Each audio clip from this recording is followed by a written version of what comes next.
नमस्कार दोस्तों। तो आज पढ़ने वाले हैं फ्रेंड्स हम चक्रवृद्धि ब्याज। तो चक्रवृद्धि ब्याज में हमारे इम्पोर्टेंट क्वेश्चन है जो लगभग हर बार एग्जाम में पूछे जाते हैं। तो देखो हमारा पहला क्वेश्चन है, यदि चक्रवृद्धि ब्याज पर दर 20% प्रति वर्ष है, अर्धवार्षिक रूप से संयोजित हो, तो 10,000 रुपये के मूलधन पर 2 वर्ष का ब्याज कितना होगा। तो देखो इसमें जो चक्रवृद्धि ब्याज है आपको वो वार्षिक न होकर अर्धवार्षिक दी हुई है, अर्धवार्षिक। ठीक है।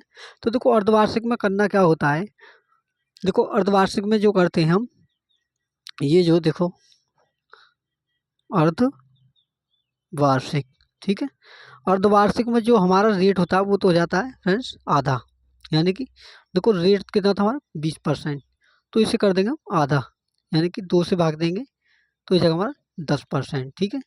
और जो टाइम होता है वो हो जाता है हमारा 2 गुना, यानी कि तो टाइम जो दे रखा है हमारा वो दे रखा है हमारा 2 वर्ष। तो देखो टाइम यानी कि 2 वर्ष। ठीक है। तो 2 वर्ष का मतलब है इसे कितनी बार हमें देना है। तो जब हमारा अर्धवार्षिक हो जाता है तो ब्याज कितनी बार देना पड़ेगा हमें, 4 बार इंटू 2, तो 2 दूनी 4 बार। कहने का मतलब है आप एक बात सोचिए कि जब हम 6 महीने पर ब्याज देते हैं तो 1 साल में कितनी बार देंगे, 2 बार। तो 2 साल में कितनी बार देंगे, 4 बार। तो यही वही क्या फंडा है। तो देखो अब ब्याज कितने हैं भाई, 10%।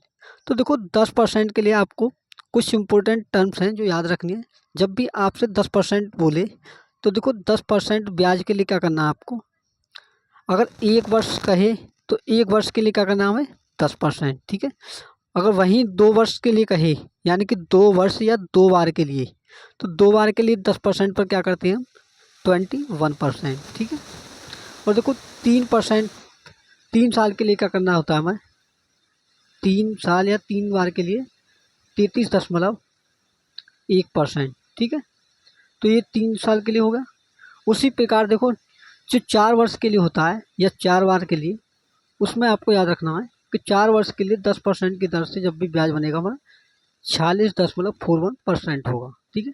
तो देखो यहाँ से इन टर्म्स को याद रखोगे तो हमारा जो क्वेश्चन है वो चुटकियों में हल हो जाएगा। कैसे, देखिए अब देखो हमारा जो ब्याज है, जो मूलधन है हमारा वो है हमारा 10,000 रुपये। ठीक है। तो मूलधन है हमारा 10,000 रुपये, और जो अर्धवार्षिक ब्याज है उसकी दर निकल के आई 10%, और कितनी बार देना है 2 वर्षों में, 4 बार। ठीक। तो 4 वर्ष के लिए या 4 बार के लिए कितना है हमारा 46.41%, अगर 10% है तो देखो करना क्या है इसका, हमें जो हमारा मूलधन है 10,000 इसका निकालेंगे हम 46.41%, तो 46.41 अपॉन में 100। तो देखो जब 2 जीरो से क्या होंगे भाई, 2 जीरो कट जाएंगे, तो देखो बचेगा क्या हमारा 100 इंटू 46.41। तो देखो जो 2 जीरो हैं ये क्या करेंगे, हमारे पॉइंट्स को काट देंगे, जैसे कि पॉइंट हटाया और 2 जीरो नीचे बढ़ेंगे। ठीक है। तो देखो 100 से 100 कट गया, तो यहाँ क्या निकल के आया हमारा 4641, यानी कि 4,641 रुपये क्या होगा, 4 साल का 2 साल का ब्याज होगा, यानी कि 4 बार का, 2 साल में 4 बार देना होगा ना। तो इस क्वेश्चन का जो राइट आंसर है क्या होगा हमारा 4,641, जो कि ऑप्शन नंबर ए में दिया हुआ है। तो इस क्वेश्चन का जो आंसर होगा option number A correct answer होगा। ठीक है। तो उसी प्रकार हमारा नेक्स्ट अगला क्वेश्चन है। तो देखो अगला क्वेश्चन है हमारा 25,000 रुपये पर 12% प्रति वर्ष की दर से 2 वर्ष का चक्रवृद्धि ब्याज क्या होगा यदि ब्याज प्रति 8 माह पर तय हो। कहने का मतलब है देखो इसमें जो ब्याज है प्रति 8 माह पर देनी है, ब्याज जो है प्रति 8 महीने पर। तो देखो प्रति 8 महीने के लिए जो हमारा रेट है वो कैसे निकलेगा, तो देखो रेट जो निकालेंगे हम वो दे रखा हमारा 12%, और 12% दे रखा हमारा प्रति वर्ष के लिए, यानी कि देखो 12% 12 वर्ष के लिए, लेकिन क्या निकालना हमें 8 माह के लिए, यानी कि तो देखो 8 माह का निकालने के क्या करेंगे 8 से गुना।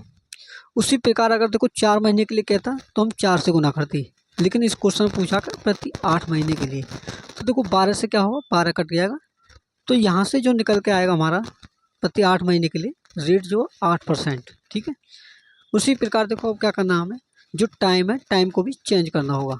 टाइम कितना हमारा 2 वर्ष, तो देखो टाइम 2 वर्ष, तो देखो 2 वर्ष में जो मंथ होती है हमारे, वो होती है 24 मंथ, ठीक है। और प्रति 8 महीने पर क्या देना हमें, ब्याज। तो देखो इसे देंगे हम 8 से भाग। तो देखो 8 से भाग देंगे तो ये कटेगा हमारा 3 बार, यानी कि जो ब्याज देना होगा हमें 2 साल में, वो 3 बार ब्याज देना होगा। तो देखो इसके लिए क्या करना है अब हमें, इसके लिए करेंगे हम रेशियो मेथड का यूज। तो देखो रेशियो मेथड क्या होता है, रेशियो मेथड, ठीक है। तो देखो रेशियो मेथड में क्या होता है कि जो हमारा 8% है, 8% का जो बट्टा मान आप निकालोगे, तो 8 का बट्टा मान होता है फ्रेंड्स हमारा, देखो देखो 8 का बट्टा मान क्या होता है, देखो 8 बटे में 100, ठीक है। तो देखो 4 दूने कितने हो गए 8, और 4 से कितना 25, यानी कि 2/25। तो जो नीचे वाली वैल्यू होती है हमारी, ये होती है हमारी ओरिजिनल। देखो क्या लिखते हैं हम, या आप इसे क्या लिखोगे यहाँ पर, देखो यहाँ से जो निकल के आएगा वो आएगा हमारा प्रिंसिपल यानी कि मूलधन, और जो दूसरी तरफ आएगा वो आएगा हमारा अमाउंट। अमाउंट का मतलब है फ्रेंड्स हमारा जो हमारा मूलधन और ब्याज को मिलाकर होता है, वो क्या होता है हमारा, वो होता है हमारा मिश्र धन, ठीक है। तो देखो प्रिंसिपल कैसे निकलेगा यहाँ से, देखो 25, ठीक है, 25 यहाँ लिखा हमने, इंटू देखो 25 और 2 कितने हो गए 27, क्योंकि दो जो है ये क्या है हमारा 2 यूनिट, ये 25 यूनिट हमारा मूलधन है, और जो ऊपर जो है ये क्या हमारी ब्याज यानी कि CI 2 यूनिट। तो 25 और 2 कितने हो गए 27, ठीक है। अब देखो कितनी बार देना है, 3 बार, तो इससे भी क्या लिखेंगे हम 3 बार। तो देखो 3 बार लिखने के लिए क्या करूँगा मैं, क्यूब, क्योंकि 3 का, ठीक है। अब इसमें क्या करना है, देखो 25 का क्यूब करेंगे तो देखो कितना आता है हमारा, 25 का क्यूब होता है हमारा 15,625, ठीक है, 15,625, ठीक है, 15,625 हो। उसी प्रकार जो 27 का क्यूब होता है वो होता है हमारा 19,683, ठीक है। तो 19,683, ठीक है, ये हो गया। अब इसके बाद में देखो इसमें पूछा हमसे कि चक्रवृद्धि ब्याज क्या होगा। तो देखो ब्याज अगर निकालना हो तो इन दोनों का क्या निकालेंगे हम, अंतर। और जो 25,000 है वो हमारे कितने की वैल्यू है, 15,625 की, क्योंकि ये क्या मूलधन, ठीक है। तो देखो इन दोनों का जब डिफरेंस हम निकालेंगे तो वो क्या है हमारा CI की यूनिट यानी कि कंपाउंड इंटरेस्ट की। तो देखो 19,683 में से क्या करूँगा, इसे घटाऊँगा। तो देखो बचा कितना, 13 में से 5 गया 8, और 8 में 7 में से 2 गया 5, ठीक है। उसी प्रकार देखो 6 में से 6 गया 0, और 9 में से 5 का 4, यानी कि 4,058 जो है ये क्या है हमारा कंपाउंड इंटरेस्ट की यूनिट, ठीक है, CI, ठीक है। अब इसके बाद में क्या करना है, देखो हमें जो 25,000 रुपये है, जो मूलधन है हमारा, देखो मूलधन दे रखा है हमारा 25,000 रुपये, ठीक है। तो देखो जो 25,000 रुपये है वो है हमारा 15,625 का मान, ठीक है। और इंटू करेंगे क्योंकि हमें ब्याज निकालना है, तो गुना करेंगे हम 4,058 से, इंटू 4,058, ठीक है। अब इसके बाद में देखो सॉल्व करते हैं। तो देखो ये क्या हमारा 25 का क्यूब, तो देखो ये कितनी बार कटेगा, 25 का स्क्वायर होता है 625, 625 बार कटेगा, सीधी सी बात है। और इसमें जब भाग देंगे तो ये कटेगा और 25 से कम 25, 1,000 बार, ठीक है, इतना कटेगा।